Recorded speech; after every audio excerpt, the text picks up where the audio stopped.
Okay, paano naman daw gumawa ng customer database sa Excel? So, creating a customer database in Excel is a great way para matrack mo yung iyong customers information. Ipakikita ko sa inyo yung step-by-step guide to help you set it up. Okay? So, meron na tayong sheet dito. In the first row, ito na yung headers natin for the information na gusto nating itrack. Napaka-common headers nito. Column A, yung customer ID. Then, B, first name. C, last name. D, email address, then yung kanyang phone number sa column E, address, city, province, zip code, date of birth, purchase history, at saka yung note.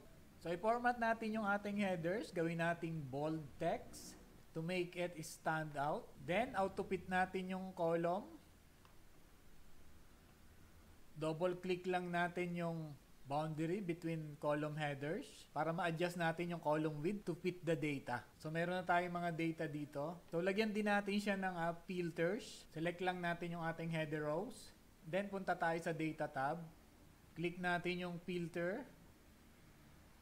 Ayun, at merong lumitaw na drop-down arrows sa bawat header natin, allowing us to filter at masort natin yung data easily. Halimbawa, si John Doe lang yung ating hinahanap. Search lang natin, John. So, at na-filter na yung ating data. Pwede din tayo ditong magdagdag ng data validation, pero optional lang yan kung gusto nyo lang. Pwede kasi tayong gumamit ng data validation para ma-ensure natin that entries follow a certain format. For example, pwede nating i-restrict yung phone number sa numeric values lang or ensure na itong mga email address natin contain at. So, paano maglagay ng data validation? So, halimbawa dito sa ating phone number, lalagyan natin siya ng data validation. Kung ilang digit phone number ang pwede mong ilagay. So, select natin yung buong column. Then, go to data validation. Click.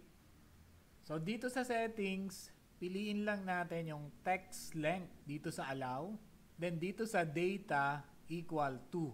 Okay? Then, 7 yung nilagay natin dyan sa length. Assuming na 7 digit yung standard ng ating phone number without country code. Okay? Then, go to input. Maglagay tayo ng message. So, yung message natin dyan, please enter a 7-digit phone number. So, optional lang din naman yan. Kung gusto mo lang, pati itong error alert, lagyan natin na invalid entry. Phone number must be 7-digit. So, kapag hindi 7-digit yung in-input natin dun sa cell, yan yung error message na lalabas. Okay?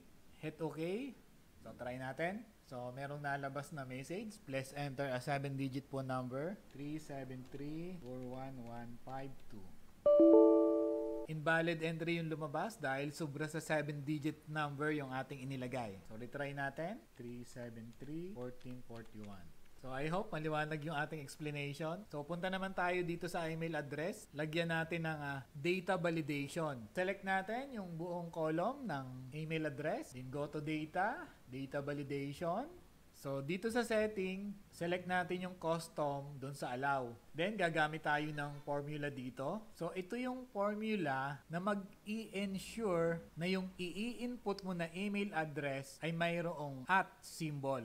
Okay? Then, itong dito, ito yung parcel natin dun sa ating selected column na lalagyan natin ng email address. Okay? Then, dito sa input message, so ang nilagay natin, please enter a valid email address. Dun sa error alert naman, invalid entry, email must contain @ symbol. So, kapag wala siyang @ symbol, lalabas siyang error message na yan. And hit okay. Mag-input tayo ng email address.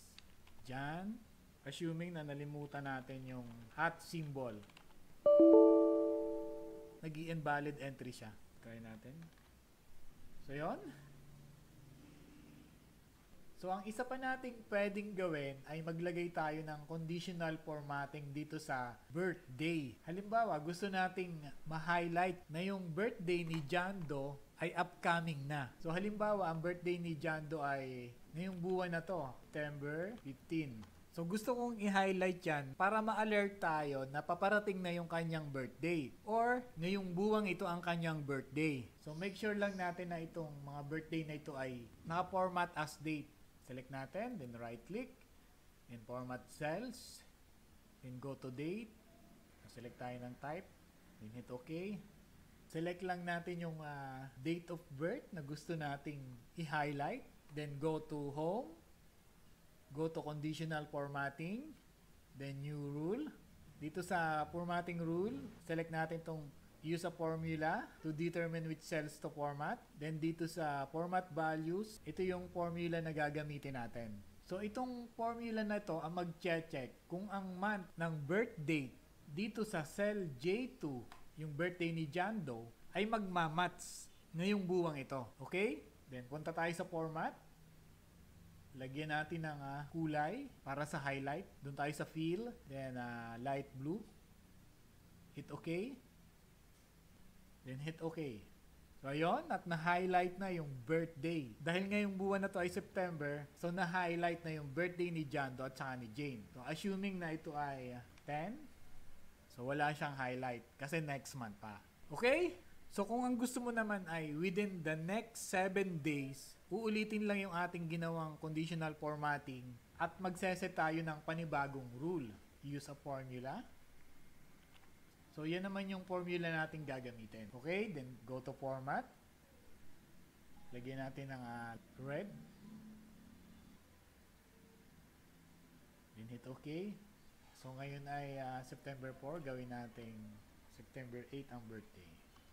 Yon, at na-highlight yung birthday ni John Doe ng kulay red. Ibig sabihin yan, magbe-birthday siya within the next 7 days. Okay? So, try naman natin ito. Gawin natin 9, 10. So, nagkulay red din siya. Ito gawin natin 9:20. Yon, at you can add multiple rules. Depende sa gusto mong condition. I-repeat nyo lang yung ating ginawa na conditional formatting. Okay? Follow my Facebook page and subscribe to my YouTube channel for more tutorials.